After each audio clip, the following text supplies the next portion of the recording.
Very good afternoon Indore. मैं सुरभि मनोचा चौधरी आप लोगों का स्वागत करती हूँ हमारे वेबिनार सीरीज में।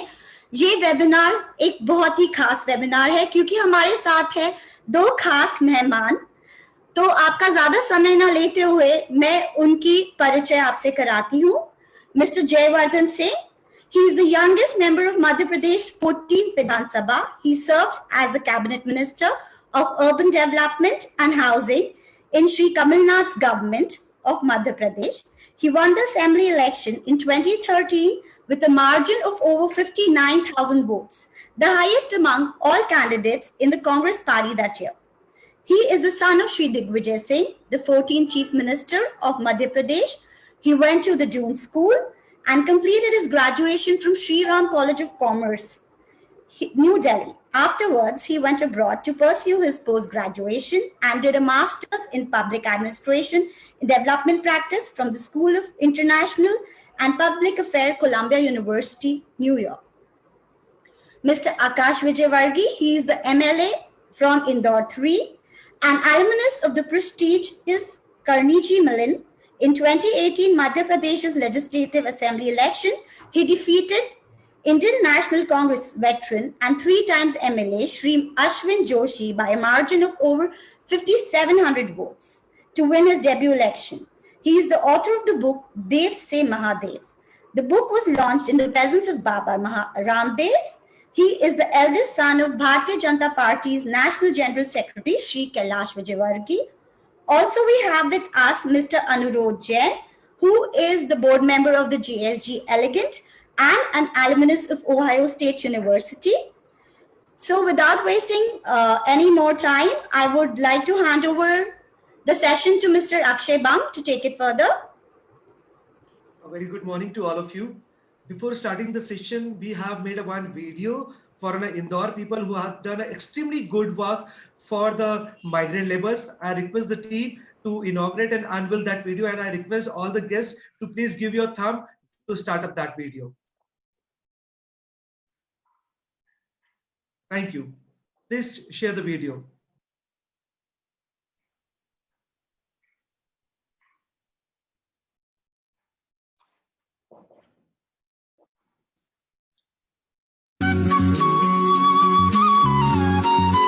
नमस्कार इंदौर, मैं सुरभि मनोचा चौधरी। इन मुसीबत के क्षणों में हमने साबित कर दिया कि इंदौर भारत का नंबर 1 साफ शहर नहीं, भारत का नंबर 1 साफ दिल शहर ही है।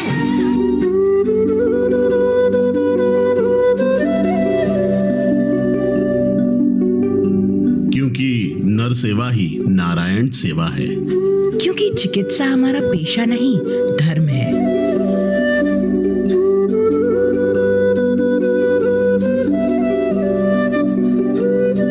क्योंकि ये सिर्फ सिस्टर कहलाती नहीं है, बहन का फर्ज भी निभाती है। क्योंकि तन मन धन से जन जन की सेवा ही सच्चा पुरुषार्थ है।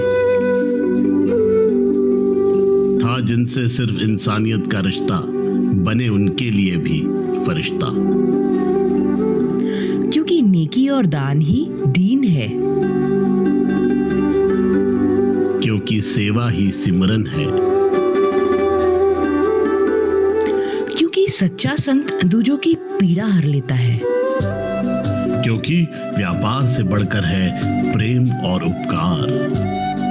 क्योंकि दुआ के साथ दवा बहुत जरूरी है। क्योंकि विपत्ति में समाज की सेवा ही असली समाज सेवा है।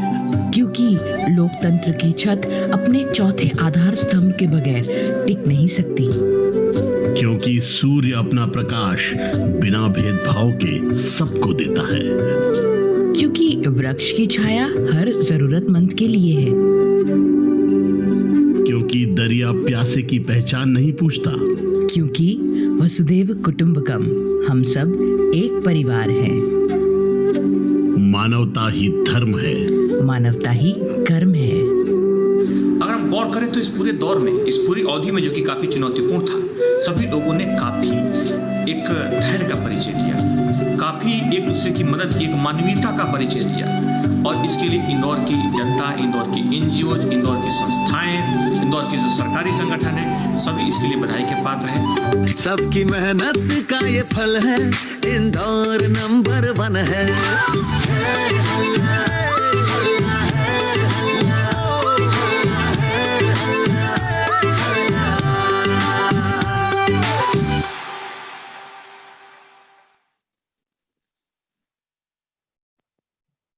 Thank you, team.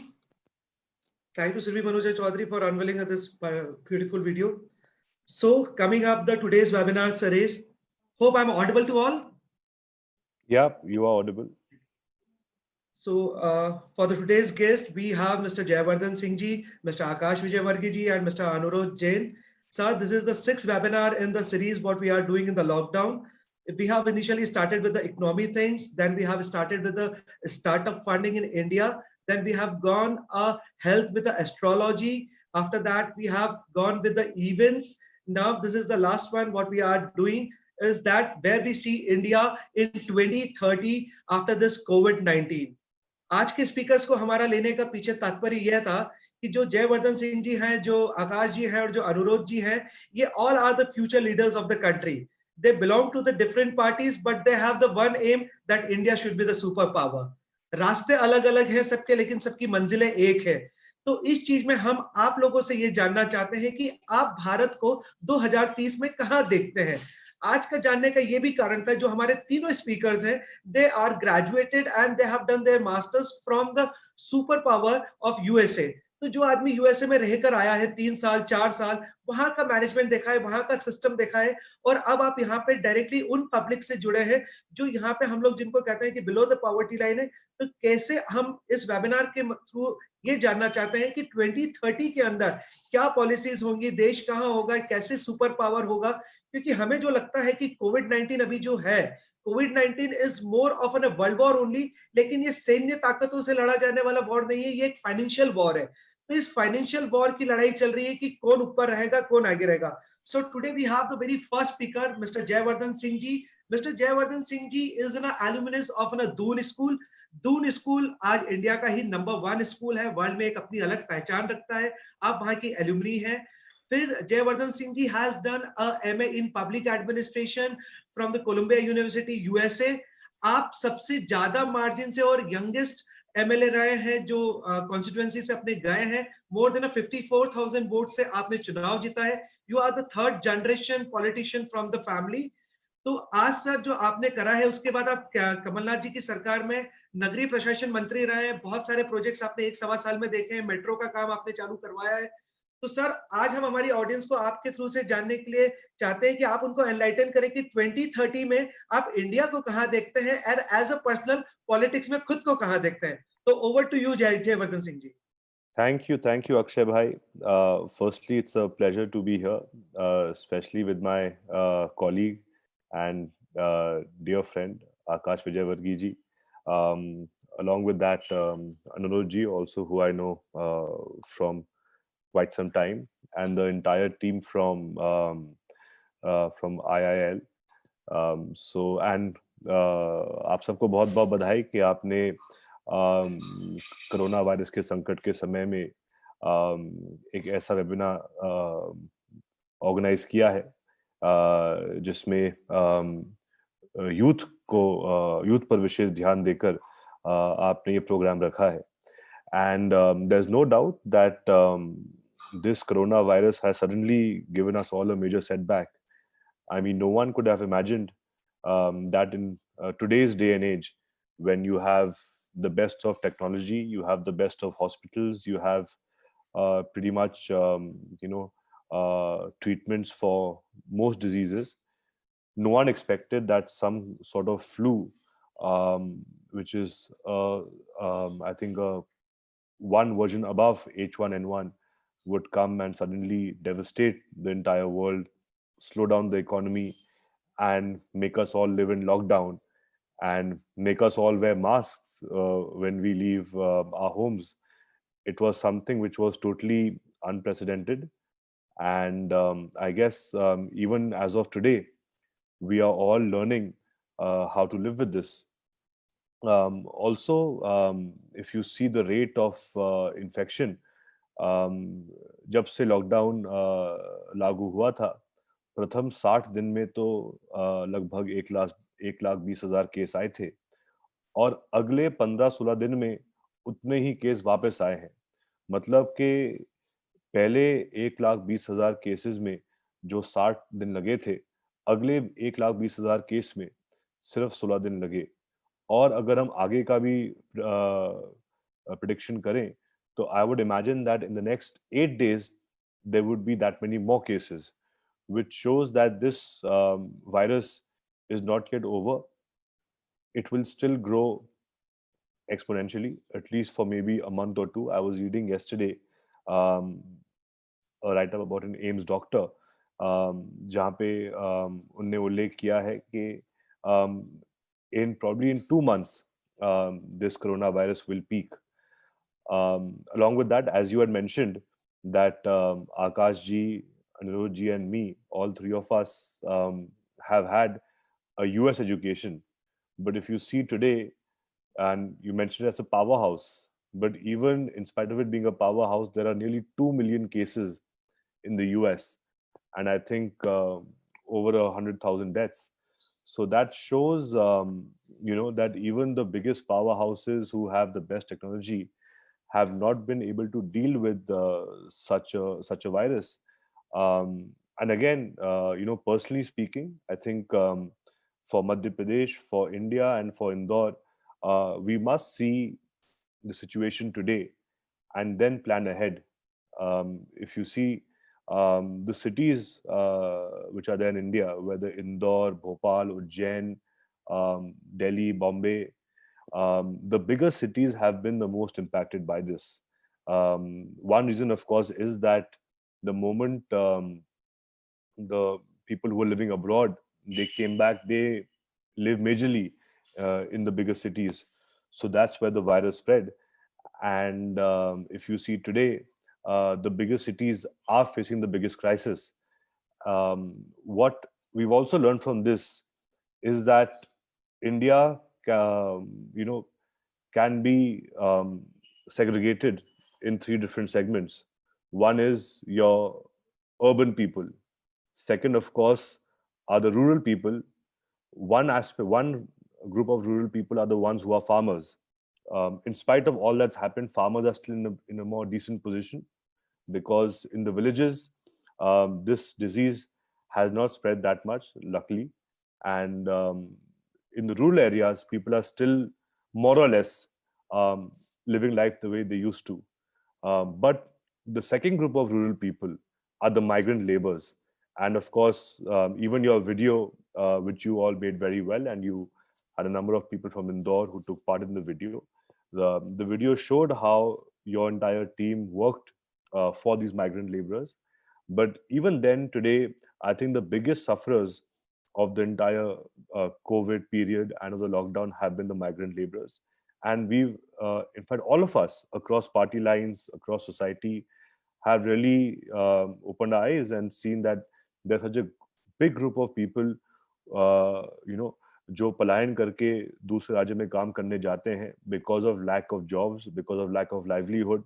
मध्य प्रदेश का आदमी गुजरात, उत्तर प्रदेश, राजस्थान, महाराष्ट्र तक जाता है मजदूरी करने के लिए, काम करने के लिए.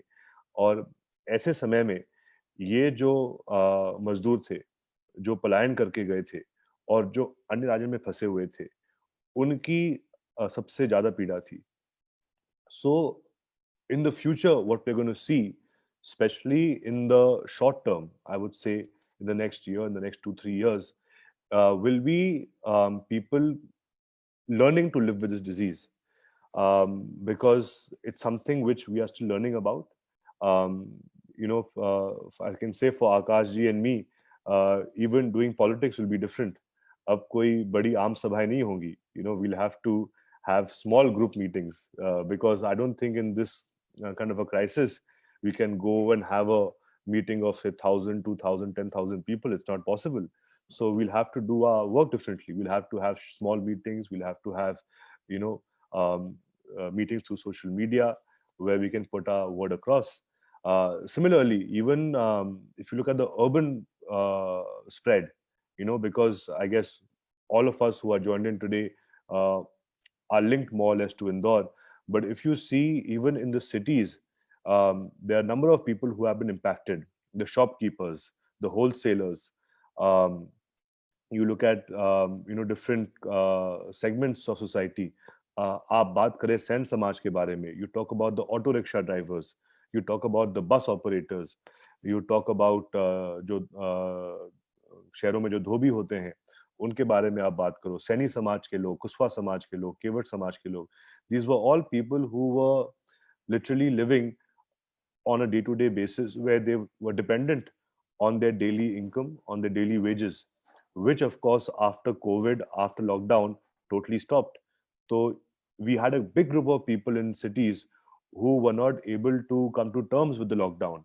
And if we see today also, they are somehow just about managing to get back to their usual self. Lekin we must be able to provide more support to the government. We must try and provide them with cash subsidies, which must go, cash transfers must go to the purse of the poor in urban and rural areas.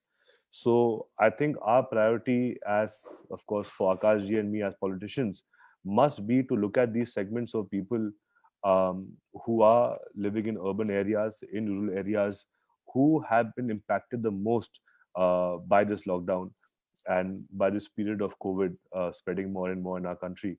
So we'll have to see as to how these people who have lost jobs, these people who because of the lockdown had to shut their shop, how can we assist them as politicians? How can we provide them their livelihood back? And how can we make sure that we are able to provide an environment where they are able to continue to work the way they used to work before? Along with that, as you mentioned, the main topic of this webinar is 2030, looking at India, looking at Madhya Pradesh 10 years down the line. And like I said previously, what we have learned from today and from this period of COVID is to never underestimate nature, is to never underestimate how things can change. And therefore, what we must look at is that and compare what things were 20 years before in the 1990s. If you see in the 1990s, the top companies of the world were largely oil companies. That was the one product which was considered the most valuable. But if you see today's period, it is the IT and tech companies which have become the global leaders. Whether it's Apple, whether it's Alphabet, which is the parent company of Google, or whether it's Amazon, which is now, I think, that's owned by the richest man in the world. And so, the world is going slowly and slowly more towards tech. And tech is something which will be, even now in the coming decade, the major driver for the growth of for India. Of course, there are many startups you see in India. There are many startups in Indore which are doing very well. But how can we, take this to the next level to provide employment? If you see, even in this period of lockdown and COVID, there have been a lot of tech companies which have still grown in spite of the lockdown, in spite of the economic disparity which has happened. So we must look at creating an environment where tech companies are able to perform better. There are more startup entrepreneurs who can come in, and also at the same time, we must look at the next 10 years at a way in developing our health infrastructure to be able to provide better healthcare across areas. I think maybe I've already spoken for 10 minutes. But to conclude, I would like to say... You have the time, you can go for another 5 minutes, no issue. Okay. I would like to say that also one big difference which is there right now, currently, as of today, between urban and rural areas is you are getting larger numbers of COVID patients in urban areas because there's more testing in urban areas. So therefore, if you have more testing, you have more patients. But in the smaller towns, in the tier 3, tier 4 towns, जो छोटे कस्बे होते हैं हमारे क्षेत्र में, हमारे प्रदेश में, वहाँ पर अभी भी टेस्टिंग कम हो रही है. and if there's less testing, there'll be less patients. So we still don't know the magnitude of this and what's going to happen, in the future. But what I can say that what we will learn from this for the next coming 10 years will be that we have to have a more, focus on building our health infrastructure, which has found to be lacking in this period of COVID. I mean, you could see from the news yesterday that a city like Delhi is facing major hurdles in providing good healthcare to all the COVID patients. There are many hospitals, there are many places across the country where we could say that COVID patients are not being treated fairly, where हम ये भी कह सकते हैं कि उनको उपेक्षित किया जा रहा है. So these are some things which we must look at a more serious level, because it should be all of our priority to ensure that Madhya Pradesh and the entire country has a better health infrastructure to deal with such pandemics in the future. So that should also be our priority. As far as Indore and Madhya Pradesh is concerned, here also we must look at how the entire health infra can be better. Indore has always been an outlier in many things. Today, it is Madhya Pradesh's fastest developing city. It is a major center for growth, for employment, even for colleges. There are lakhs of students from across Malwa, from across MP, even from Gujarat and UP and Bihar, who come to Indore for better education, for job opportunities. And we must look at planning for Indore in a better way. When I was urban minister, we had planned for the entire Indore metropolitan region, which would include Indore, Pithampur, Ujjain, and the entire, even Devas. Because if you see, we must look at dispersal of cities, and we must look at Indore 10, 20 years down the line. And to avoid, it being congested in the center, we must plan to make the entire growth of Indore spread on the outskirts of Indore, and better planning in these areas. In fact, I think end of this year, the new master plan for Indore is due. I'm sure Akash ji and all the people who work in Indore very closely will be able to provide a good master plan for the next 10 years for Indore. In every way, Indore has always looked at being an outlier for growth. Even in Swachh Bharat, we have achieved, I would say, not only national, but international fame at the way we have all worked together to create a people's movement to keep and maintain Indore as the cleanest city. So, and I can promise all the people who are listening into this conversation that, it's our responsibility to ensure that in the next decade, we are able to come out of this COVID crisis and are able to provide an environment to the people of Madhya Pradesh, of India, where people get good opportunities for jobs, good opportunities for education. I mean, education, as Akshayji would know, has been impacted majorly. Colleges band hai, schools band hai. People are trying to teach through online classes, but to what extent can that go on? And when do children come back to classes and colleges? Because there you have a different environment altogether, will also be one of the biggest challenges in the coming future. Thank you, Jayavardhan Singh ji. Thanks a lot for your words. Thank you. आपने बहुत अच्छे से categorisation लिया, आपने different किया, urban को rural को दो पार्ट में आपने पूरा बताया. And your vision is on कि इंफ्रास्ट्रक्चर सिस्टम्स पे बहुत काम होना चाहिए इंडिया के लिए आने वाले समय में, अगर हमको बहुत आगे बढ़ना है. So from Jaivardhan ji to Akash, we are going to the Akash ji. So Akash ji is a politician from Indore, is an MLA who has won with a huge margin of 5,700 votes for the last 3 times MLA Mr. Ashwin Joshi ji. आकाश जी, ऐसे तो बहुत सारे काम कर रहे हैं, लेकिन जो मेजर काम कर रहे हैं, आप देव से महादेव के लिए बड़ा काम कर रहे हैं. आपने देव से महादेव के नाम से एक ऑर्गेनाइजेशन भी चलाते हैं, और देव से महादेव के नाम पे आपने एक किताब भी लिखी है. देव से महादेव के अंदर आप लोग आज दो तरह से काम कर रहे हैं, एक व्यक्ति का विकास के लिए और एक व्यवस्था के विकास के लिए। आकाश जी का ऐसा मानना है कि सिर्फ इकोनॉमी पे ध्यान दिया जाएगा तो देश बहुत आगे नहीं बढ़ेगा, लेकिन अगर व्यक्तियों का भी डेवलपमेंट करा जाएगा तो देश वाकई ही बहुत आगे निकल जाएगा। इसी के साथ आप नारी सशक्तिकरण पे भी काम करवा रहे हैं। 10,000 नारी शक्तियों को आपने आगे बढ़ाया है, उनको रोजगार मुखी बनाया है, स्वाभिमानी बनाया है। इसी के साथ जो जयवर्धन जी ने कहा कि देश को इंफ्रास्ट्रक्चर डेवलपमेंट में आगे बढ़ना है, तो आकाश जी जो है बाय क्वालिफिकेशन आप इंजीनियर हैं, लेकिन आपने यूएस से एडवांस इंफ्रास्ट्रक्चर सिस्टम में एमएस करा हुआ है और आपने उसके बाद जॉब भी किया है और उसके बाद अब आप पॉलिटिक्स कर रहे हैं। तो मैं आकाश जी से भी निवेदन करता हूं कि आप 2030 में हमारा स्वप्न देश कैसा देखना चाहते हैं, क्या आप चाहते हैं कि पॉलिसी हो, और आप स्वयं को कहां देखते हैं 10 साल बाद इंडिया अपनी पॉलिटिक्स के अंदर। So over to you Akash जी।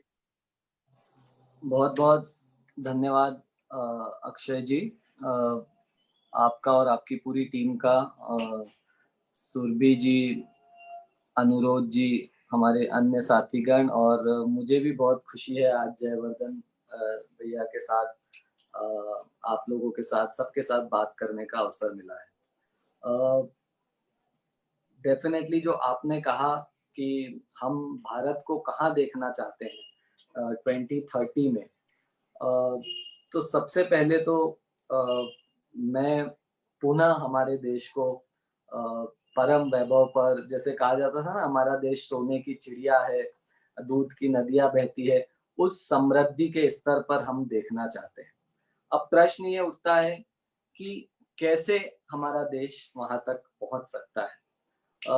आपने दो बातें पूछी कि हमारा देश कहाँ रहेगा और हम कहाँ रहेंगे। तो सबसे पहली बात तो हम हमारी चिंता नहीं करते, हमें पता भी नहीं है और वो उतना जरूरी भी नहीं है, मगर हमारा देश परम वैभव पर रहे वो जरूरी है। और उसके लिए मुझे जो लगता है वो, जैसे मेरा ये स्पष्ट मानना है कि हमारे देश में जो रोजगार दाता है, पहले तो वो किसान है, उसके बाद व्यवसायी है। किसान से जिस प्रकार से हम लोग टैक्सेस नहीं लेते हैं, क्योंकि वो कुछ नहीं से कुछ बनाता है और लाखों करोड़ों लोगों को, चाहे वो एजुकेटेड हो या एजुकेटेड ना हो, वो एम्प्लॉयमेंट से जोड़ता है। तो डेफिनेटली वो हमारी सबसे बड़ी प्रायोरिटी है और हमेशा रहेगी। उसी के साथ साथ मुझे ये भी लगता है कि यदि हमें हमारे देश को पुनः सोने की चिड़िया बनाना है, सुख समृद्धि शांति सबके जीवन में हो, ऐसा यदि हम ड्रीम करते हैं, तो हर हाथ में काम और काम का सही दाम, ये बहुत आवश्यक है। मेरे हिसाब से तो आदर्श हमारा देश तभी कहलाएगा जब हर हाथ में काम हो और काम का सही दाम हो। तो उसके लिए जो मैंने जो सोचा है, और मुझे बड़ी खुशी भी हुई थी जब मुझे पता लगा था कि आप जैसे लोगों से चर्चा करने का मौका मिलेगा, क्योंकि मेरे छोटे भाई हैं, घर में मेरे फादर हैं और बाकी जो अन्य मेंबर्स हैं, हम लोग तो चर्चा करते ही रहते हैं। मेरे दिमाग में कुछ ना कुछ चलता रहता है, तो हम लोग पुटअप करते हैं, प्लस माइनस सारे रिव्यूज आते हैं। मुझे खुशी है कि आज आप लोगों के भी रिव्यूज मुझे मिलेंगे और जो मेरी थॉट प्रोसेस है वो सशक्त होगी यहाँ पर आने के बाद।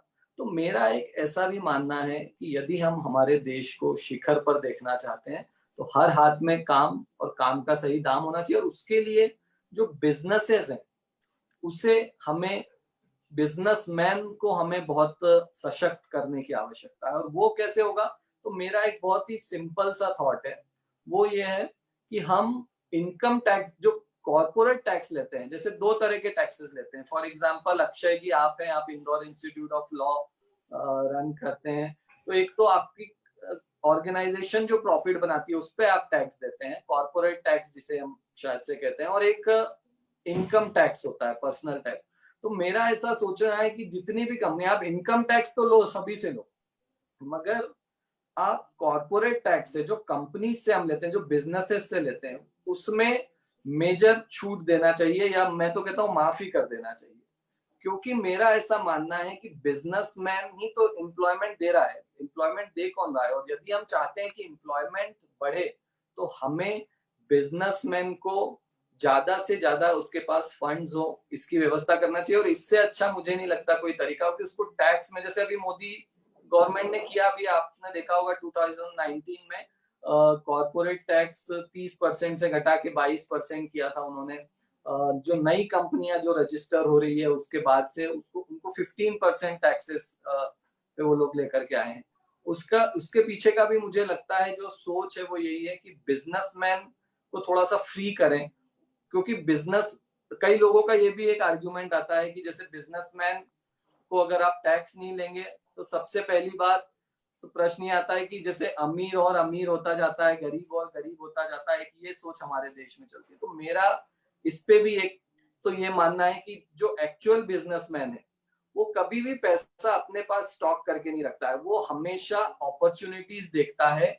जैसे मैं पॉलिटिशियन हूँ, मेरे पास अगर कुछ पैसा आता है तो मैं सोच सकता हूँ कि यार उसको थोड़ा सेविंग कर लूं, क्योंकि वो मेरा रेगुलर वर्क नहीं है, कभी भी मुझे उसकी आवश्यकता पड़ सकती है अपने पॉलिटिक्स में। मगर एक बिजनेसमैन हमेशा ये दिमाग ही चलाता रहता है कि 1 को 2 कैसे करूं, 2 को 4 कैसे करूं, अगर वो एक्चुअल जेन्युइन बिजनेसमैन है तो मुझे लगता है ये भय की भी आवश्यकता नहीं है कि वो पैसा उसके पास स्टॉक करता जाएगा। और फिर एक भय, एक शोषण का भी भय रहता है कि यदि कोई व्यक्ति बहुत ज्यादा पैसे वाला हो जाता है तो कोई जो जो गरीब लोग हैं, जो उसके एम्प्लॉइज हैं फॉर एग्जांपल, उसका वो शोषण करने लगता है। तो इसका भी मैंने जो सॉल्यूशन सोचा है वो ये सोचा है कि हमें पूरे देश को, जैसे फॉर एग्जांपल 1200 रुपए 1500 रुपए पर मंथ हर व्यक्ति के खाते में डालना चाहिए, ताकि कम से कम दाल रोटी की तो चिंता नहीं हो, भूखे सोने की तो किसी भी व्यक्ति को चिंता नहीं हो। और मुझे लगता है जिस प्रकार से मैं वर्तमान सरकार को देख रहा हूँ वो इसी दिशा में काम करिए। आप देखना एमएसएमईज पे टैक्सेस कम करते जा रही है गवर्नमेंट, जो बिजनेसेस हैं, कॉर्पोरेट टैक्स हैं जैसे, वो कम किया गवर्नमेंट ने। फिर सभी लोगों को अकाउंट से कनेक्ट कर रही है, जैसे जन धन खाते सरकार ने खुलवाए, ताकि कभी भी हम कुछ भी अमाउंट डालना चाहते हो तो वो सीधे लोगों के खाते में जाए।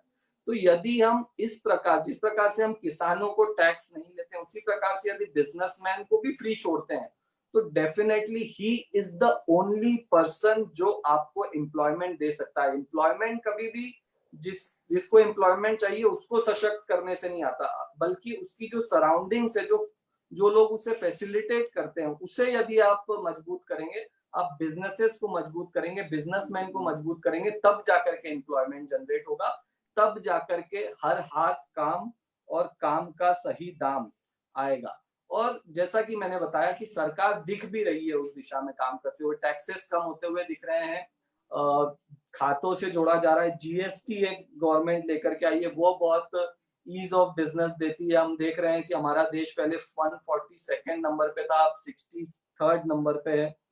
तो इस तरह से मुझे लगता है हम लोग जो परम वैभव को पाने की बात करते हैं, जो हमारा देश फिर से सोने की चिड़िया बने, वो सब जो हमारे ड्रीम्स है वो इस तरह से पूरे होंगे। और डेफिनेटली जब टैक्स हम लोग कर्टेल करेंगे तो फंड्स भी सीमित होंगे, तो हम लोग जैसे सड़क, बिजली, पानी, स्कूल, स्वास्थ्य सेवा, इन लोगों पे ही, इन चीजों पे ही खर्च करें।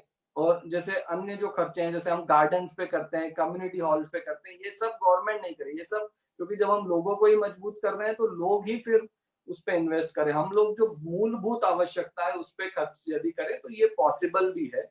और डेफिनेटली मुझे लगता है कि गवर्नमेंट भी इस दिशा में प्लान कर रही है, जिस प्रकार से उनके मूव्स दिख रहे हैं। मगर ये तो हुआ नॉर्मल सर्कमस्टेंसेस से वहां तक, परम वैभव तक पहुंचने की बात। मगर अभी जैसा कि जयवर्धन भैया ने भी बताया कि अभी तो हम लोग माइनस में चले गए हैं, क्योंकि कोविड की जो महामारी आई उसके वजह से 2-3 महीने लगभग लॉकडाउन रहा, बिजनेसेस ठप रहे। तो यहाँ से जीरो तक आना और फिर जीरो से ऊपर तक आना, तो ऊपर तक कैसे जाएंगे वो तो मैंने आपको बताया। अब यहाँ से जीरो तक कैसे आएंगे उसके लिए मैंने जो एनालिसिस किया है वो ये है कि 2-3 तरह के लोग ज्यादा परेशान है, सबसे ज्यादा परेशान है। एक तो वो लोग जो जॉब्स करते थे, जो डेली वेजेस वाले थे या छोटा मोटा धंधा करते थे, जैसे कि भैया ने बताया ऑटो वाले हैं, ठेला लगाते थे लोग, उन सब का बिल्कुल पूरी तरह से बंद हो गया है व्यवसाय। तो सबसे पहले तो हमें उनकी चिंता करना चाहिए जैसे उन्हें इमीडिएट कुछ असिस्टेंस मिल जाए कैश का, या गवर्नमेंट ने जैसे राशन काफी दिया, क्योंकि हमारे यहाँ पे थोड़ी प्रॉब्लम ये भी है कि अगर डायरेक्ट कैश दे दिया जाए तो लोग दूसरे कामों में भी लगा लेते हैं, जैसे ड्रिंक्स वगैरह और इन सब में खर्च कर देते। तो गवर्नमेंट ने राशन देती है गवर्नमेंट सीधे, और काफी अच्छा उसका इस बार भी गवर्नमेंट ने काफी सपोर्ट लोगों को किया, काफी राशन बांटा। तो पहली चीज तो ये कि जो एकदम से बेरोजगार हो गए हैं, डेली वेजर्स हैं, उन लोगों की गवर्नमेंट ने इस प्रकार से चिंता की, और जो करना भी चाहिए थी। ये लोग यदि धीरे धीरे खड़े हो गए, अभी इन्हें राशन दिया है, धीरे धीरे गवर्नमेंट जो जैसे इन लोगों को जो एम्प्लॉयमेंट डायरेक्ट देते हैं, जैसे जो वर्किंग क्लास है, अपर मिडिल क्लास है, उन्हें जैसे टैक्स डेफर का गवर्नमेंट ने एक ऑप्शन दिया, 3-4 महीने के बाद उन्हें टैक्स भरने की जो डेडलाइन है वो बढ़ा दी है। तो इस तरह से गवर्नमेंट उन्हें भी सपोर्ट कर रही है। आप देखें, इन्हीं गरीब लोगों को गवर्नमेंट ने राशन का मैंने बताया, फिर 20 करोड़ महिलाओं को लगभग 500 रुपए पर महीने 3 महीने के लिए दिए। ग्रामीण क्षेत्र में मनरेगा में 182 को 202 रुपीस कर दिया पर पर्सन। इस प्रकार से गवर्नमेंट ने फिर 1000 रुपए दिव्यांग, विकलांग और सीनियर सिटीजन्स को डायरेक्ट खाते में डाले हैं। तो जो एकदम डेली वेजेस थे उन्हें गवर्नमेंट ने सपोर्ट किया, और जो करना भी चाहिए था। थोड़ा सा ये लोग खड़े होंगे, फिर थोड़ा गवर्नमेंट ने टैक्स डेफर किया है, बहुत एमएसएमईज के लिए भी और पर्सनल टैक्स भी। तो थोड़ा सा फंड फ्लो उनके पास रहेगा जो इन्हें डायरेक्ट रोजगार देते हैं, और वो लोग भी थोड़े से मजबूती से खड़े रहेंगे।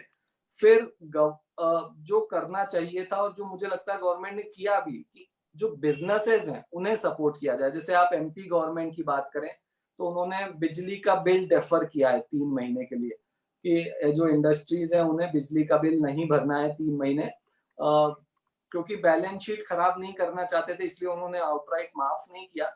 बहुत सारे जगह से फंड्स लेने का प्रयास गवर्नमेंट करती रहती है, बैलेंस शीट खराब तो पूरी तरह से माफ नहीं किया मगर डेफर किया है।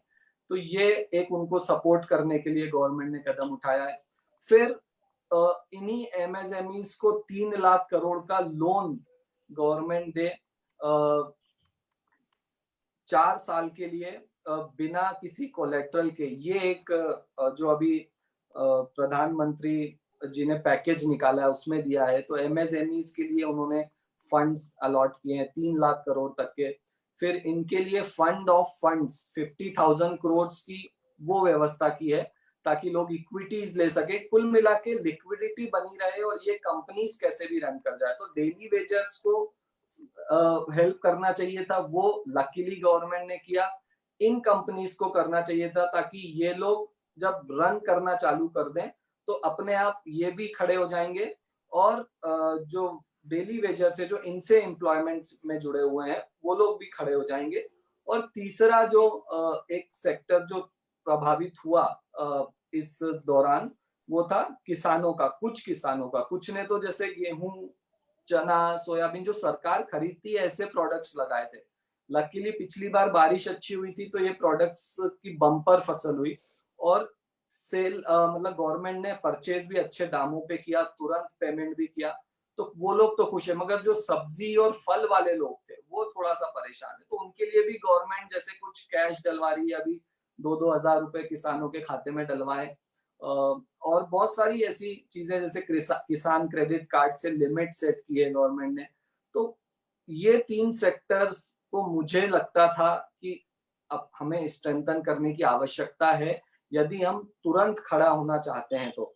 और होपफुली, लकीली या होपफुली आई वुड से कि गवर्नमेंट ने भी ऐसा ही सोचा और ऐसा प्लान उन्होंने बनाया है।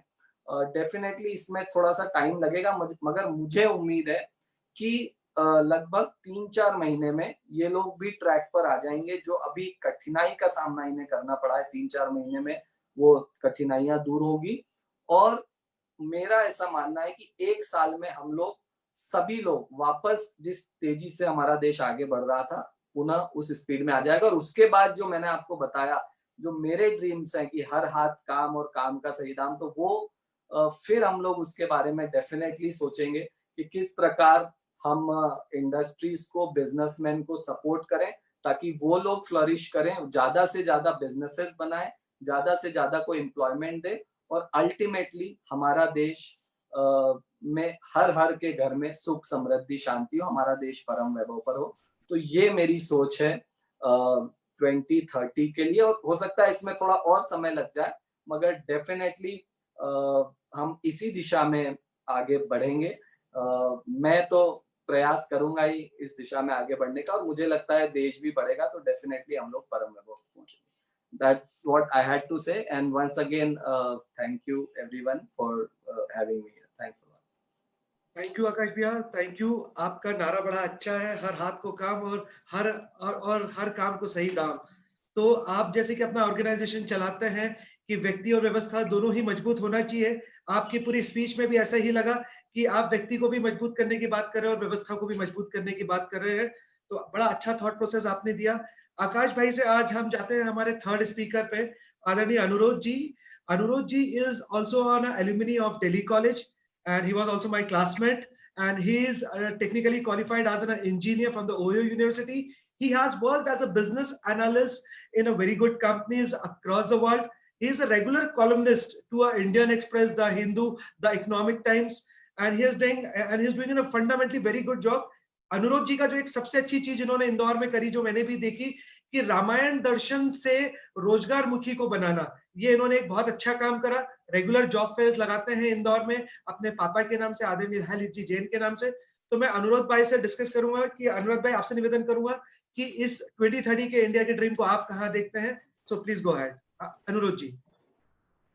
Thank you, Akshay bhai, for bringing up this such a wonderful conversation, and such a phenomenal dignitaries.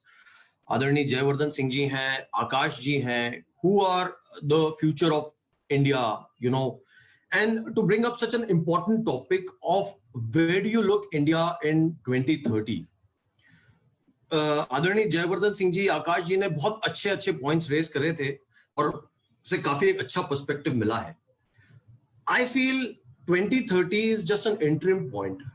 If I look at India, 2050 को मैं देखते हुए 2030 को interim point मानता हूं, और मुझे ऐसा लगता है कि for any nation that is to be built, हमें अगर किसी भी एक नींव को मजबूत बिल्डिंग बनाना हो, तो इंडिया को सुपर पावर बनाना है, तो हमें उसकी नींव मजबूत बनानी होगी, and we are in the process of formation of that.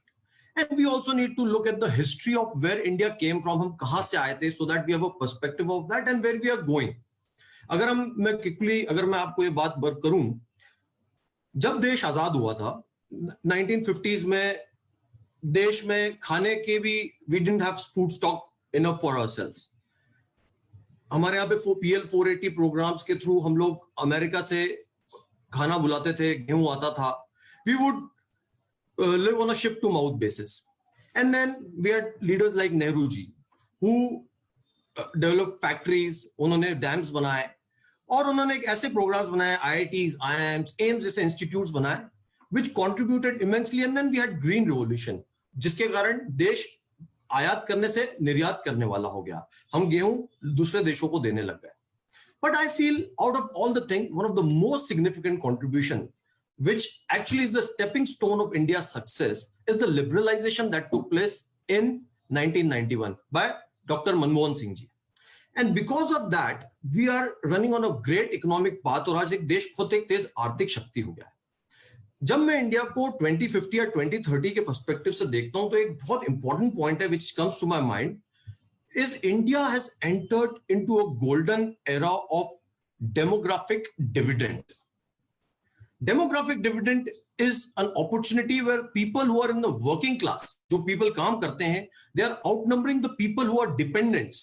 तो जो people who are old age और जब छोटे बच्चे हैं, आज हम इंडिया को देखते हैं तो इंडिया की एक वो golden window of opportunity start हो गई है.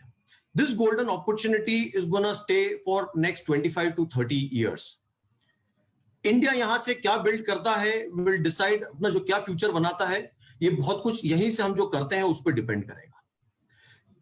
We have seen countries like China, we have seen countries like Japan. Japan में हम सब जानते हैं कि डेमोग्राफिक डिविडेंड, जब उनकी भी जो वर्किंग एज पॉपुलेशन थी, जब इतनी ज्यादा हुई थी कि उन पे डिपेंडेंट्स कम थे, because of that Japan economy 1964 से 2004 के बीच में एक ह्यूमंगस जंप आया था. It became the second largest, third largest economy in the world. We look at China. Chinese economy, जब उनका demographic dividend का period start हुआ and all the reforms that they got in, their growth rate was 9% GDP per annum for a decade or more than that. Can you believe that? When I see that, I feel कि India has an opportunity right now for us to be able to reach there and in 2050 maybe beat America and beat China to become the largest economy of the world. But हमारे सामने एक challenge है. While we have a demographic dividend, we have a huge working population, people who are young. अगर if this gets wasted, अगर आज ये waste हो गया, तो we will fall into a trap of what I would like to call demographic disadvantage or demographic debt. हमें ये imagine करना पड़ेगा कि जब ये लोग बुजुर्ग हो जाएंगे, this working age population gets old, उन्हें हेल्थ केयर की फैसिलिटीज लगेगी, उन्हें अच्छे स्किल्स लगेंगे, हमें उनकी बीमारी से उनको ठीक करने के लिए. So for India to be able to do that, मैं आज जब देखता हूं, when I look at the labor contribution in Indian economy, जो labor percentage है, it is around 40 to 45%, whereas 67% of the people are employable, जिनको ये demographic dividend के इस window में आते हैं. That means to say कि a lot of people who can get employed are not contributing towards the economy. And if India fails to do that, अगर India नहीं करता है, तो we could fall into a problem where जैसे आज America में baby boomers बुजुर्ग हो चुके हैं, जापान में बुजुर्गों की पॉपुलेशन ज्यादा है, हमारे युवाओं के ऊपर एक बर्डन आ जाएगा इन बुजुर्गों को संभालने के लिए, और हमारे पास अगर हेल्थ इंफ्रास्ट्रक्चर नहीं होगा और हमारे पास उस तरह की कैपेसिटी बिल्डिंग हम अगले 20-30 सालों में नहीं करेंगे, तो India will fall into the demographic disadvantage, जैसा मैं बोल रहा था. हम अब इसके लिए हमें क्या करना चाहिए? The way I see that is, आज हमारे पास एक इतनी बड़ी वर्किंग फोर्स पॉपुलेशन है, we need to employ them. How do we employ them? Give them the right skill sets. हमारे पास पहले जो हमारी गवर्नमेंट थी, स्किल इंडिया के जो प्रोग्राम्स हैं, उसके माध्यम से आज हम इन लोगों को सही दिशा दे सकते हैं. इसमें भी मैं आपको एक बात बोलना चाहता हूं, after I give more information about that, इसकी apart from health care, primary health care, secondary health care, tertiary health care, जो हमें बेसिक लेवल पे देना है, एक एजुकेशन लेवल देना है, एक इसको भी one size fit all solution नहीं मान सकते कि हमें सब लोगों को देना है. आज हम देखते हैं, if I look at the state of Kerala, यहां पे डेमोग्राफिक डिविडेंड की साइकिल खत्म होने लग गई है. यहां पे मतलब मेरा कहने का यह है कि यहां पे people who are dependent on the youth are getting more and more, और जो people who are working age are getting reduced slowly.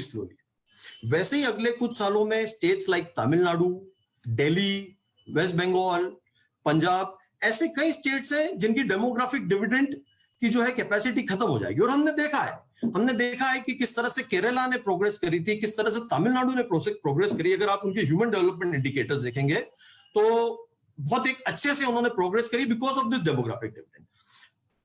Akshay भाई के पास टाइम का चूंकि काफी प्रेशर है, तो मैं अपनी 2-3 पॉइंट्स है जो इंपॉर्टेंट पॉइंट्स मुझे लगता है, जैसे आदरणीय जयवर्धन सिंह जी कह रहे थे, आई थिंक एक बहुत इंपॉर्टेंट एस्पेक्ट है जो हमें समझना पड़ेगा, एक सस्टेनेबल अर्बनाइजेशन का जो कॉन्सेप्ट है. मैं रिपोर्ट पढ़ रहा था जिसमें कहा था कि 2025 में 2030 में मुंबई की economy will be as big as the economy of Malaysia today. Delhi की economy will be as big in 2030, will be as big as an economy of Philippines or Vietnam, which is today. That means we have a huge burden of people coming up. हमारे पास एक बहुत बड़ा infrastructure और एक बहुत बड़ा economic growth होने वाला है. बट क्या हमारे पास गुड क्वालिटी ऑफ एयर, क्या हमारे पास good quality of education for those infrastructure places, for this development centres, या good quality of health care जो एक अर्बन सेंटर्स को लगता है वो होगा? क्योंकि अगले 15-20 सालों में 70 to 80 सिटीज ऐसी होगी जिसमें इंडिया की 40 to 50% ऑफ पॉपुलेशन रहेगी. मैं एक और बात जोड़ना चाहूंगा, यहाँ पे सुरभि जी भी यहाँ पर है, which I feel is a major contributor and is missing from the growth of India, is the contribution of women. हम आज देखते हैं, अगर मैं देश के सकल घरेलू उत्पाद, अगर इंडिया के कंट्रीब्यूशन में अगर मैं महिलाओं का कंट्रीब्यूशन देखूं, only 17% of GDP, 17% of GDP is being contributed by the females out of, for the Indian economy, जबकि उनकी population almost 50% है. When I look at the labor workforce of Indian women, only 24%.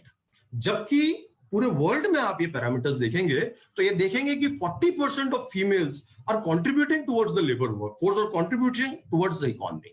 So it's very important कि जब हम 2030 की बात करें तो हम हमारे महिलाओं को भी इस ग्रोथ पाथ में अपने साथ में जोड़ें. एग्रीकल्चर को कोई नहीं भूल सकता है. Agriculture is a very important aspect because 61% of our country's population is dependent on agriculture. But आप देखेंगे कि 61% of the population only GDP contribute करती है 15%, ओनली 15% ऑफ द कंट्रीब्यूशन. तो हम हमारे लेबर फोर्स को पूरा वहां पे एंगेज करके रखते हैं, but there contribution towards GDP is very little. हम देखते हैं आज 2000, अक्षय भाई मैं आपसे माफी चाहूंगा, बस 1-2 मिनट लेके अपन मैं इसको सम अप कर दूंगा. आई नो काफी टाइम प्रेस है और काफी इंपॉर्टेंट पॉइंट्स और काफी कुछ सीखने के लिए भी मिला है. मुझे ऐसा लगता है कि when we look at China, when we look at America, जो जीडीपी कंट्रीब्यूशन है हमारा एग्रीकल्चर में, हमें इसको बूस्ट अप करने की जरूरत है. हम हमारे ज्यादा से ज्यादा लोगों को या तो हम एम्प्लॉय करें इस पूरी चीज में, या हम इसको कैसे प्रोडक्टिव बनाएं. जैसे मैं देखता हूं मध्य प्रदेश में हम लोगों ने सोयाबीन किसान के लिए काफी हम लोग वर्क करते हैं. हमने देखा मध्य प्रदेश में इंदौर के आसपास मालवा रीजन में सोयाबीन की जो यील्ड है ओनली 8 क्विंटल्स के आसपास है. मैं जब यूएस में था वहां पे बड़े बड़े मैकेनाइज फार्म्स होते थे और वहां पे 15 से 16 टन हर हेक्टर पे आराम से, और मे बी 20 to 24 टन जो है कंट्रीब्यूशन रहता था एक एक फार्म का पर हेक्टर सोयाबीन का. तो आज हमारे पास एक ऐसी जरूरत है कि हम इस तरह के प्रोग्राम्स लॉन्च करें. आज हमारे पास एक ऐसे लैंड टेनेसी लॉज हैं इंडिया में जिसके कारण मैकेनाइज और कॉर्पोरेट फार्मिंग नहीं हो पाती है. तो क्या हम इस तरह के प्रोग्राम्स डिजाइन कर सकते हैं कि इंडिया में मोर एकरेज बढ़े, क्या यील्ड बढ़े और उसके कारण हम हमारा प्रोडक्शन बढ़ा सकें. मैं एक और बात करके अपनी इस बात को ऑलमोस्ट सम अप कर दूंगा कि you will be, I am sure आप सब लोग जानते होंगे कि India imports a majority of its edible oil from Malaysia and other countries, 65,000 crore rupees का. तो क्या कारण है कि हम लोग उस एडिबल ऑयल, बिकॉज हम लोग सुनते हैं मेक इन इंडिया वाली बात होती है, can we talk about produce in India, can we make our farmers strong enough कि they contribute towards the economy. जैसे हम इन लोगों से, जैसे राजीव गांधी जी ने टोटल ऑयल सीड मिशन चलाया था, उस ऑयल सीड मिशन के कारण पूरे इंडिया में सरसों सोयाबीन उगी और एक पीली क्रांति आई थी जिसके बारे में कोई बात नहीं करता था. So we need to, in that perspective मुझे ऐसा लगता है कि अगर देश के इकोनॉमिक ग्रोथ को लाना है तो महिलाओं का सशक्तिकरण करना पड़ेगा. एक अर्बनाइजेशन को थोड़ा सा एक और अच्छे से प्लान करना पड़ेगा, जो कि माननीय जयवर्धन सिंह जी ने बहुत अच्छे से हमें समझाया. जैसा आकाश जी बता रहे थे, बिजनेसेस को हमें मजबूत करना पड़ेगा, जो कि आकाश जी ने काफी अच्छे से आप सभी लोगों को बताया था. तो चूंकि I feel we are really hard pressed for time out here and my Akshay भाई हैज बीन टेलिंग मी, तो मुझे ऐसा लगता है कि काफी एक अच्छा डिस्कशन रहा और आप लोगों को मैं बहुत कॉन्ग्रेचुलेट करना चाहता हूं कि आप लोगों ने एक ऐसा इनिशिएटिव लिया जो पूरे सभी लोग देख सकते हैं और एक हम लोगों का क्या विजन है.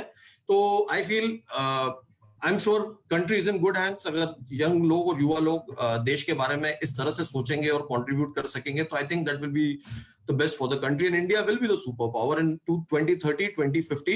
100% will be the largest economy of the world. Thank you Anirudh bhai, it's good to hear you. ऐसा लग रहा था कि इकोनॉमिक्स को सुन रहे हैं पुराने डेटा के साथ. So it's all about the demographic dividends and all the things. आपने बड़ी अच्छी बात करी. So like after this session we are going for an online questions जो हम लोगों के पास आ रहे हैं. I request Surbi to start up with the questions, then I'll go ahead with the things. Over to you Surbi. Thank you, Bhaiya. So my question, this is my personal question before I start out with the online questions. My question is to Mr. Jayavardhan Singh.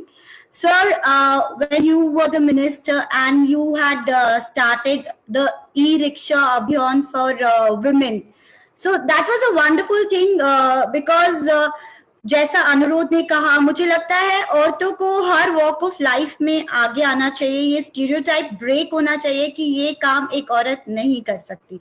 तो जब औरतें e rickshaw चलाती तो शायद एक बहुत ही अलग चीज होती। मैं आपसे यही पूछना चाह रही थी कि अगर आप एज अ यंग लीडर 10 साल बाद औरतों को, and where you see women placed in the economy, हर क्लास की women starting from the lower class to the high class. The e-Sawari Yojana, which was started by the ex-Chief Minister Kamal Nath ji, was a landmark scheme. e-Sawari योजना की पूरी सोच यही थी कमलनाथ जी की कि शहरी महिला को इसके माध्यम से हम रोजगार दें, उनको आत्मनिर्भर करें। और ये पहली बार था किसी भी राज्य में कि प्रदेश सरकार ने एक ऐसी योजना बनाई थी जिसमें सिर्फ शहरी महिलाओं को हमने सब्सिडी के माध्यम से और कुछ न्यूनतम ब्याज के ऋण के माध्यम से उनको ये ई रिक्शा प्रदाय किए थे। हमने शुरुआत में इंदौर में ऐसे 100 ई रिक्शा दिलवाए थे 100 महिलाओं को।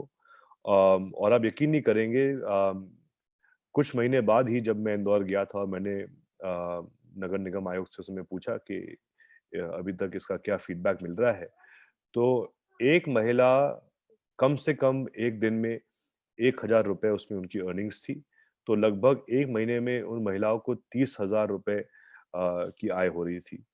तो ये एक हमारा बहुत ही सफल एक्सपेरिमेंट रहा और वो कमलनाथ जी का विजन था जिसके माध्यम से एक ऐसी योजना मध्य प्रदेश में पहली बार प्रारंभ हुई। Of course we would have like to see it. हमारा प्लान था कि इंदौर में कम से कम 1000 ई रिक्शा हम स्थापित करेंगे और जो बाकी बड़े नगर निगम मध्य प्रदेश में है, भोपाल, उज्जैन, जबलपुर, ग्वालियर, वहां पर भी हमने इसी प्रकार से ई सवारी योजना महिलाओं के लिए प्रारंभ करने का प्लान किया था। But of course for some reason the government did not last, but I am sure Akash ji can speak to you know the chief minister and to the Nagar Nigam Ayukt and expand this yojana so that more and more women benefit from this. इसके अलावा जो आपका प्रश्न था कि अगले 10 सालों में where do we see women, so I think our priority should be that firstly even today there are many small towns और जो अपने ग्रामीण क्षेत्र है वहाँ पर अभी भी महिलाओं को इक्वल अपॉर्चुनिटी नहीं मिलती है। अगर हम देखें तो बहुत सारे ऐसे शहर हैं जहाँ पे नगर परिषद अध्यक्ष एक महिला होती है लेकिन पूरा काम पुरुष करता है। So we have to slow, and that's an indicator of how of the challenge we face, and that's why it's very important that in every tier of society we must increase the involvement of women for them to be more self-dependent.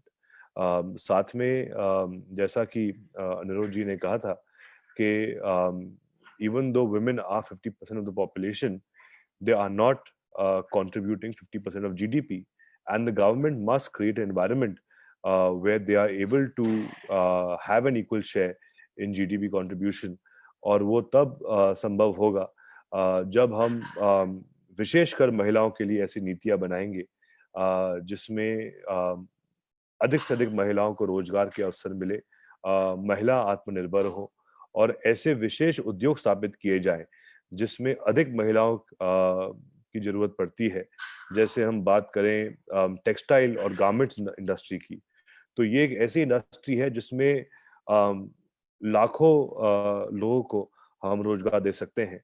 और अगर हम विशेषकर अगर राज्य सरकार, केंद्र सरकार garment और टेक्सटाइल इंडस्ट्री के लिए सब्सिडी देगी तो उसमें हम काफी बड़े स्तर पर महिलाओं को रोजगार दे सकते हैं। तो no doubt providing employment to women should be one of our foremost priorities, and we must aim that by 2030 a larger number of women are employed in our workforce.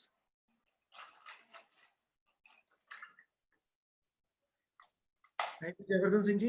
Subhi, you can go for the online questions.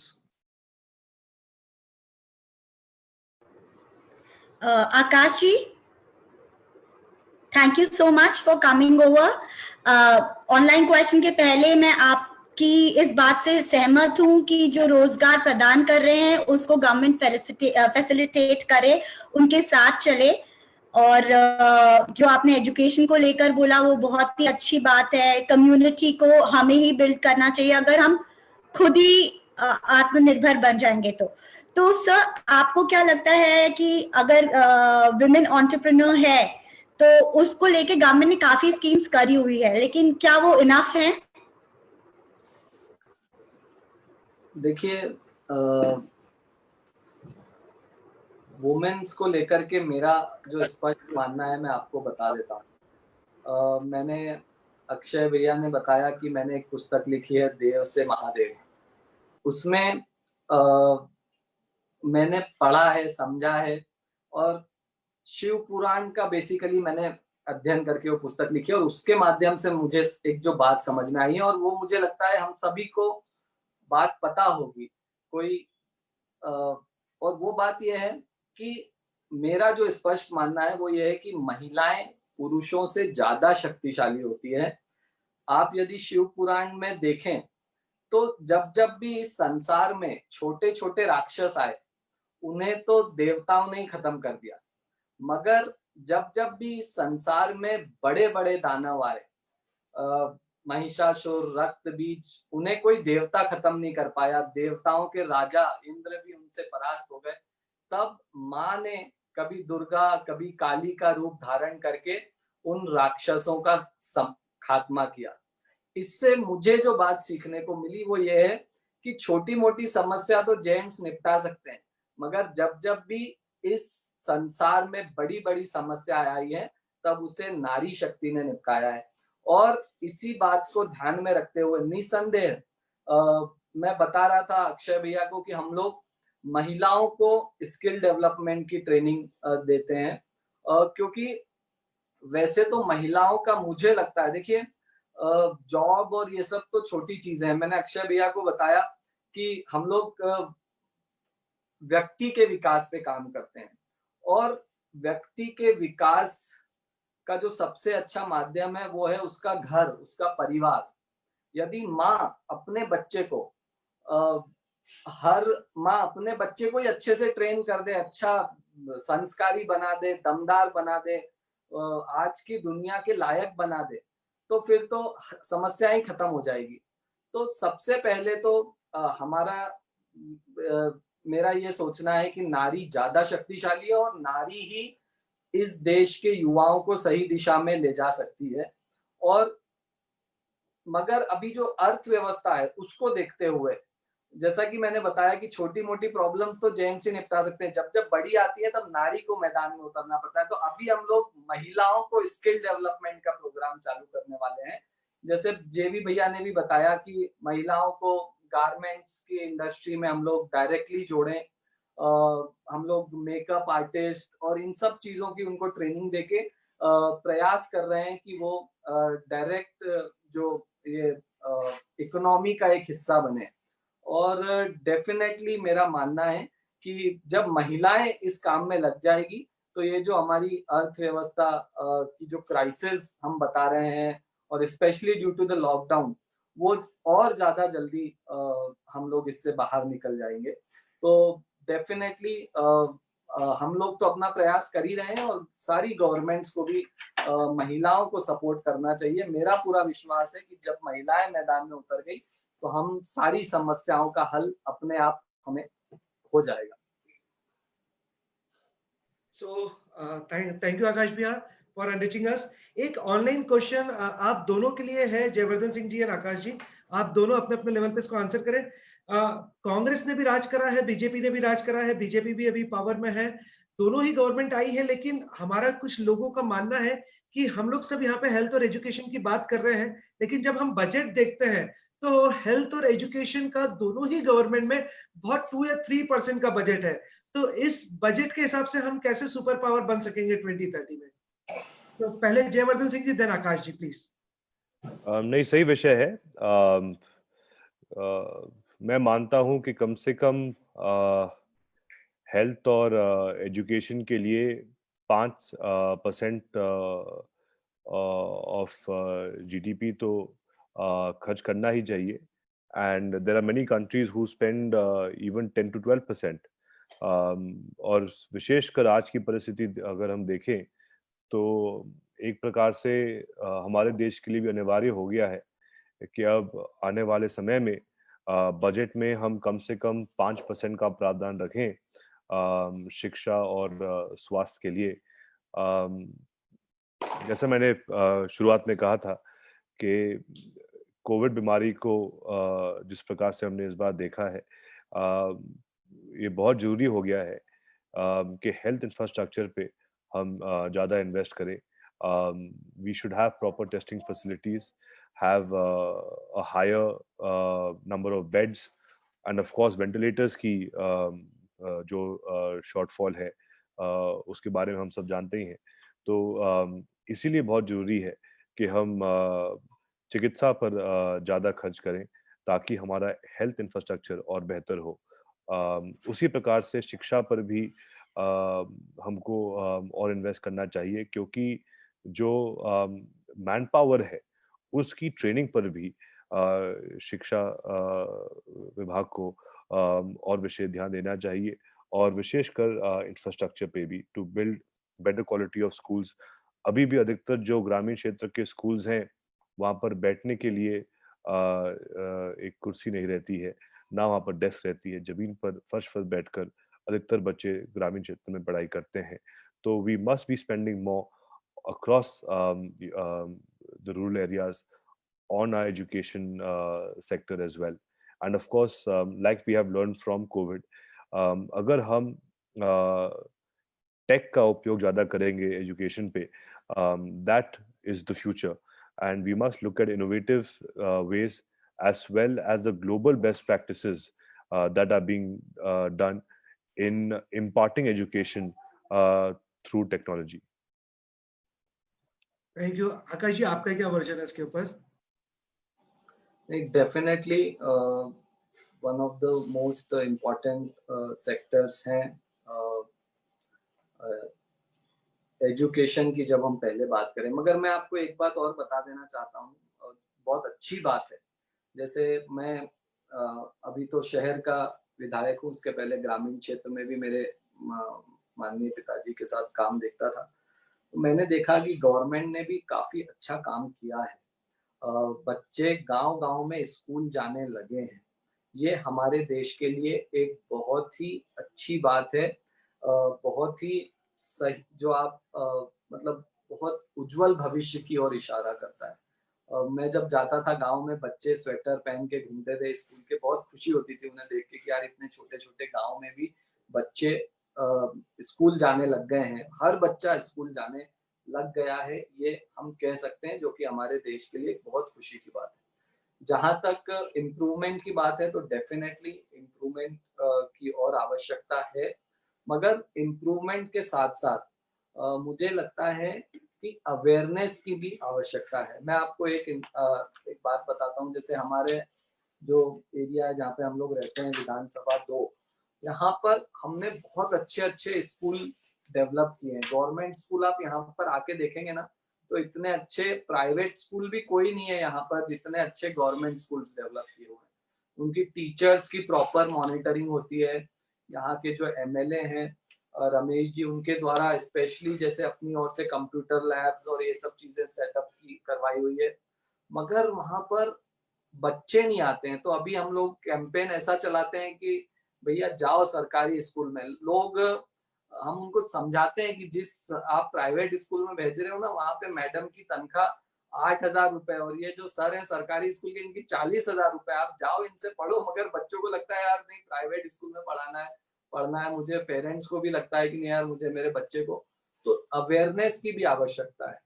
तो definitely government schools में बहुत improvement की आवश्यकता है, मगर साथ ही साथ एक कॉन्फिडेंट बिल्डिंग कराने की भी आवश्यकता है हम जैसे सामाजिक कार्यकर्ताओं के लिए. इसी के साथ मेरा तो एक प्राइवेट स्कूल्स के लिए भी मैंने एक प्लान बनाया हुआ है. मेरा ऐसा सोचना है कि जो फीस बहुत ही अनाप शनाप फीस ली जाती है प्राइवेट स्कूल्स में, उसके लिए भी मैंने एक प्लान बनाया कि वो तक गवर्नमेंट को फिक्स करना चाहिए। जैसे 5 कैटेगरीज में आप स्कूल्स को बांट दो बेस्ड ऑन उनके पास लैंड कितनी है, इंफ्रास्ट्रक्चर कितना है, टीचर्स कितने, उनके पास स्कोर्स कितने हैं उनके स्टूडेंट्स के, उनके पास मेडल्स कितने हैं खेल के क्षेत्र में। इस प्रकार से आप A, B, C, D इस टाइप से स्कूल्स को कैटेगराइज करो और फीसेस भी फिक्स कर दो कि इतनी ही फीस लेना है, क्योंकि एजुकेशन एक ऐसी चीज है जो वाकई में हर पेरेंट चाहता है कि मेरा बच्चा अच्छे से अच्छी एजुकेशन प्राप्त करे, भले ही वो बेचारा खाएगा कम मगर बच्चे को अच्छे स्कूल में भेजना चाहता है पेरेंट। तो वैसे तो मैं बहुत ही फ्री छोड़ने के पक्षधर रहता हूँ, कोई भी चीज को अपने आप उसको सपोर्ट करो, व्यक्ति को सपोर्ट करो और उसको फ्री छोड़ो, मगर एजुकेशन एक ऐसी चीज है जो मैं चाहूंगा कहीं ना कहीं इस पर थोड़ा कंट्रोल होना चाहिए, क्योंकि ये मस्ट है और एक मतलब बहुत ही इमोशनली भी कोई भी व्यक्ति इससे जुड़ा रहता है और it is must that it is taken care of well. So definitely government को हम सबको, प्राइवेट ऑर्गेनाइजेशंस को, सबको इसे बहुत गंभीरता से लेना चाहिए, इसकी बहुत चिंता करना चाहिए। और सेकेंडली आपने हेल्थ की बात की, सॉरी मैं भी थोड़ा ज्यादा टाइम आपका ले रहा हूँ शायद से, तो हेल्थ भी बहुत इम्पोर्टेंट सेक्टर है ही और मुझे लगता है बहुत ज्यादा इम्प्रूवमेंट की आवश्यकता भी है। यदि आप आज की तारीख में हेल्थ और एजुकेशन को कंपेयर करें तो मेरा ऐसा मानना है कि इंडिया में एजुकेशन फिर भी बेटर है as compare to health. Health में इमेंस अपॉर्चुनिटी है, बहुत ज्यादा इम्प्रूवमेंट की आवश्यकता है और आई एम वेरी श्योर कि इन फ्यूचर जैसा कि गवर्नमेंट ने बहुत सारे मेडिकल कॉलेजेस अभी खोले हैं जिससे अच्छे डॉक्टर्स निकल के आए, आयुष्मान भारत योजना बनाई है और इस प्रकार से गवर्नमेंट भी उसकी चिंता कर रही है और मुझे लगता है हेल्थ पे बहुत ज्यादा ध्यान देने की आवश्यकता है और हम लोग भविष्य में डेफिनेटली उस पर ध्यान देंगे। थैंक यू आकाश भैया। सर एक चीज पूछनी थी इसके एडिशन में, हमने यहाँ पे स्कूल लेवल एजुकेशन की बात करी है, आप खुद हायर एजुकेशन अब्रॉड से कर आए हैं, तो IIT IIMs कुछ फिंगर टिप्स पे हम गिन सकते हैं अच्छे कॉलेजेस जो हैं इंडिया में, IIL। तो मैं आपसे ये पूछना चाह रही थी कि क्या ऐसा हो सकता है भविष्य में कि इंडिया एक एजुकेशन हब बने, दुनिया के लोग हायर एजुकेशन के लिए इंडिया आए, इसको लेकर क्या कहना चाहेंगे? And I would like mister Jaivardhan Singh to add to what you say. So Akash, you can start, then Jayvardhan Singh ji will do. Definitely India can be a hub. देखिए जो हम लोग बाहर गए ना, जो मैं अपने बारे में सोचता हूँ वो तो इसलिए कि पहली बात आप जितना बाहर जाते हैं उतना आपको एक्सपोजर मिलता है। अच्छा, हम लोगों के साथ ये भी रहता है कि because our parents are influential, तो वी नेवर, जैसे मैं यूएस गया ना, आपको मैं बताता हूँ एक बात, जैसे मैं जब पहली बार यूएस गया तो 2-3 महीने तक मैंने नोटिस किया यार मेरा कोई फ्रेंड ही नहीं है यूएस में।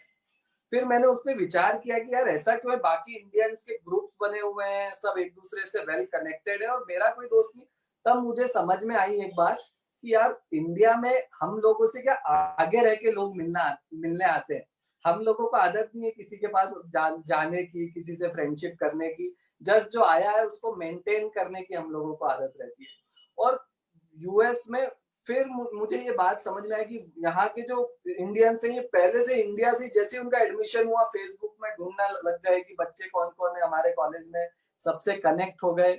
मैंने कभी वो नहीं किया, तो मुझे लगा यार यही सबसे पहली लर्निंग है कि आप वहां पे जब इन्फ्लुएंशियल आपके पेरेंट्स रहते हैं तो एक जब आप उनकी छाया से बाहर जाते हैं तो you get to learn a lot. मुझे बहुत एक्सपोजर मिला जब मैं यूएस में था। कार्नेगी मेलन डेफिनेटली वर्ल्ड की बेस्ट यूनिवर्सिटी है, कोर्स भी बहुत हार्श थे और काफी खिंचाई हुई वहां पे, काफी मतलब मुझे लगता है कि बहुत डेवलपमेंट हुआ। तब से मैं ये भी रिकमेंड करता हूँ बच्चों को कि आप को भी जाना चाहिए, 1-2 साल के लिए बाहर जाना चाहिए मास्टर्स के लिए, डेफिनेटली उससे बहुत एक्सपोजर मिलता है।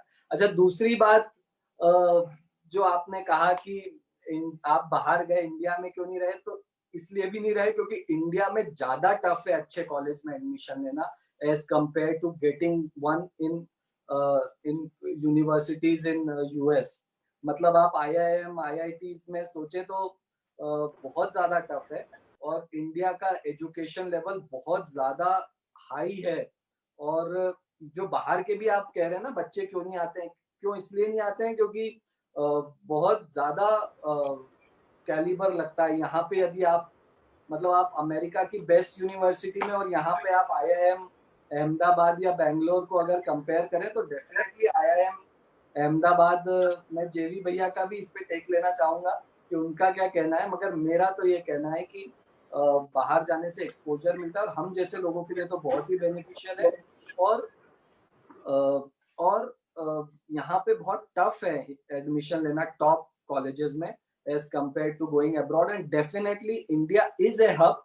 अगर कोई आकर के देखिए क्वालिटी ऑफ लाइफ को भी थोड़ा देखते हैं जब हम लोग बाहर जाते हैं या कोई बाहर से हमारे शहर में आता है, थोड़ा सा वहां पे यदि हम इम्प्रूवमेंट करेंगे तो डेफिनेटली जैसे कॉलेजेस तो अच्छे हैं मगर जो बाहर की जो रहने खाने की व्यवस्थाएं और वो सब जो है ना हमारा इंफ्रास्ट्रक्चर, वो यदि उसमें जब सुधार होगा तो definitely India can be an education hub of the world.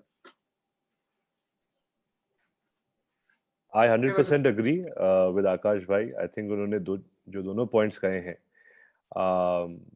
कि I think for every youth whoever has the opportunity and the resources to study abroad, it's a very good exposure, it's a very good experience.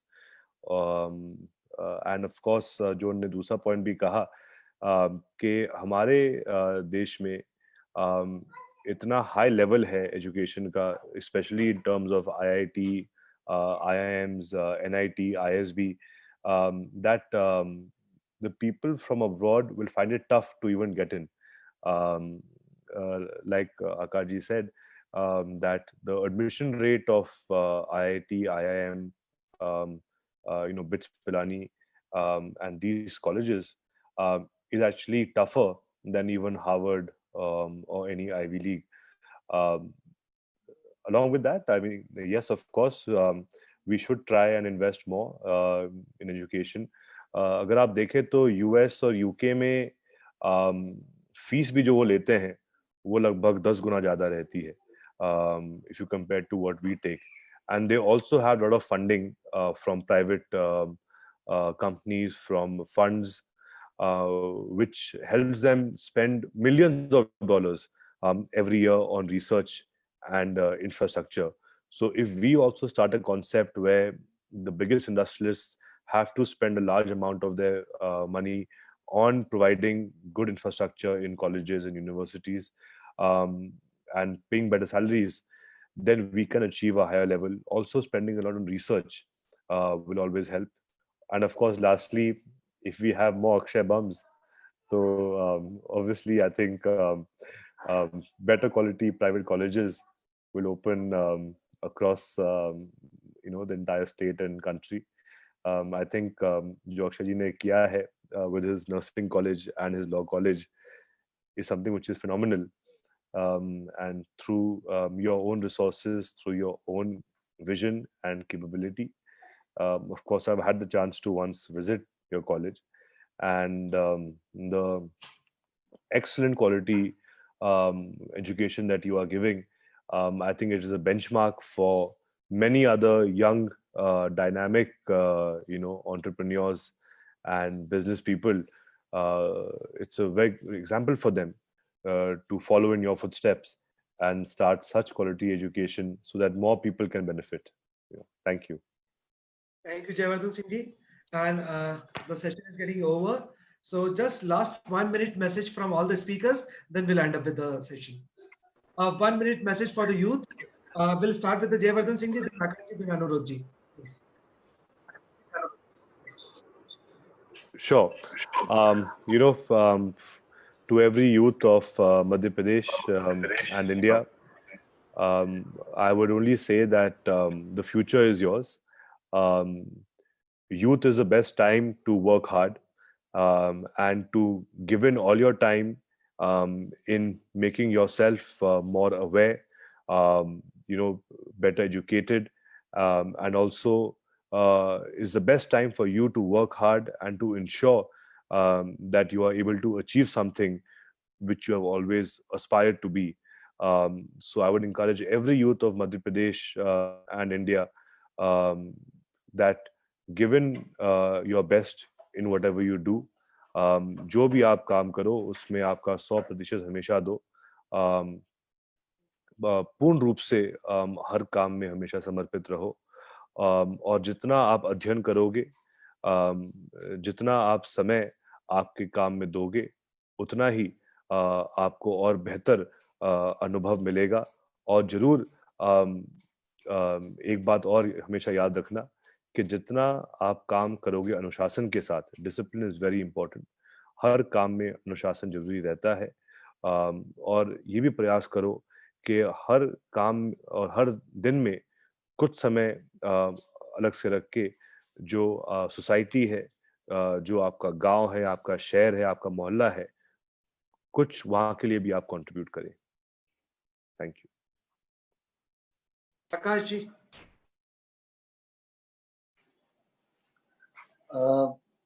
मेरा जो message youth के लिए रहता है हमेशा, वो यही है कि there is no substitute to hard work. Hard work का कोई सब्स्टिट्यूट नहीं है। आपको यदि जीवन में सफल होना है, आगे बढ़ना है और अपने ड्रीम्स को फुलफिल करना है, तो hard work is the only thing and it does pay. Hard work always pay. So अगर एक दो बार सफलता नहीं मिलती है तो उससे निराश ना हो, लगे रहें। आज नहीं तो कल, नहीं तो परसों सब कुछ ऐड ऑन होके आपके पास आएगा।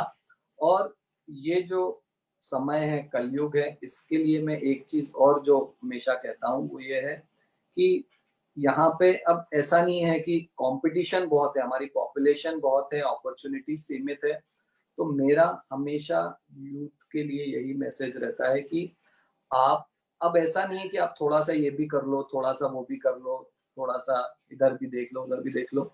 अगर आपको इवन सरवाइव करना है, सक्सेसफुल होना तो सेकेंडरी, इवन सरवाइव यदि आपको करना है तो आपको कोई भी एक काम को पकड़ के, डेफिनेटली स्टार्ट आप 2-3 चीजों से करते हैं, मगर अल्टीमेटली आपको शॉर्टलिस्ट करनी पड़ेगी कोई भी एक चीज जिसमें आप अपने आप को पूरा झोंक दें। और जब आप एक ही चीज पर अपने आप को 100% समर्पित करेंगे, तभी आप सरवाइव भी कर पाएंगे। और डेफिनेटली जब कंटिन्यूअसली आप अपने आप को झोंके रखेंगे तो आपको सक्सेस भी मिलेगी। यही मेरा यूथ से निवेदन है कि खूब मेहनत करें और करते रहें जब तक आप अपने लक्ष्य को प्राप्त ना करें। Thank you Akash ji. टू Anurodh ji. Thank you, Akshay bhai. Actually, what Adarni Jayavardhan Singh ji and Akash ji said is very relevant. The future of India is the youth, और आप ही लोगों का भविष्य है। The way I feel, having spent around 10-12 years in corporate companies, is that one has to be a domain expert. आप जो भी चीज करें, जैसे आकाश जी बोल रहे थे, be an expert to that. अगर आप लोगों के पास वो कॉम्पिटेंसी होगी, वो निश स्किल्स होगा। हर आदमी के पास कोई ना कोई एक ऐसी उपयोगिता होती है which separates him from the other person. कोई अच्छा वक्ता होता है तो कोई अच्छा इंडिविजुअल कंट्रीब्यूटर होता है। Identify that and work on that and give 100% to that, and I'm sure success will be yours. इसके साथ एक और चीज है जो मुझे लगता है, जब अमेरिका में मैं रहा था और मैं, the way I feel it's different from here is that ये हमारी भूमि जो है, ये मातृ देवो भव, पितृ देवो भव। आज एक हमारे पास संस्कार है। What separates us from the other countries is our family values. तो as a parent हमें तो important है कि हम हमारे बच्चों में वो values inculcate करें, पर youth को भी उतना ही समझने की जरूरत है कि as you progress, it's very easy to get influenced by social media and all the attractions in the world. But you need to respect your family first, your parents first, and when you respect that, you will have that family values. क्योंकि ये जो देश है, ये भारत देश values का देश है, और उन वैल्यूज को आप बढ़ाओगे तो ये हरा भरा पेड़ और फल फूल देगा और हरा होगा, और सब खुश रहेंगे. That's about it. Thank you. Thank you, Anirudh ji. Final vote of thanks by Surbhi, please. Thank you dignitaries, आप लोगों ने अपना टाइम निकाला, आपने इस ओपन वेबिनार को एड्रेस किया, and I think by far this has been the best webinar. I'd like to thank Akshay Bhaiya who supported my initiative, Shri Jayavardhan Singh ji, Shri Akash Vijayvargi ji, Shri Anirudh ji. आप लोग youth के icon हैं और बस एक lighter note पे छोटी सी चीज कहूंगी. अनुरोध जी ने कहा था कि आदमी को एक डोमेन सेंट्रिक होना चाहिए और फोकस करना चाहिए एक चीज पे. Unfortunately women cannot do that. They have to be mothers, wives, daughters, entrepreneurs and lot of things. हाँ, ये बहुत सही बोला आकाश जी ने कि अगर औरत चाहेगी तो सारे बड़े से बड़े प्रॉब्लम सॉल्व कर देगी. तो मैं तो इस वेबिनार के बाद बहुत ही खुश हूँ. एंड स्टीरियोटाइप ब्रेक करने की भी बात है जो जयवर्धन सिंह जी ने.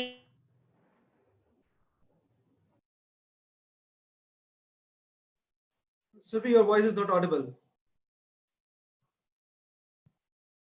My voice is hot. 13 में इंडिया बहुत ही अच्छी जगह होगा because we have leaders like you. Thank you, Surbhi. Thank you, everyone. Pleasure. Thank you, Jayavardhan Singh ji. Thank you, Akash ji. Thank you, Anirudh ji. Thank you for enlightening us.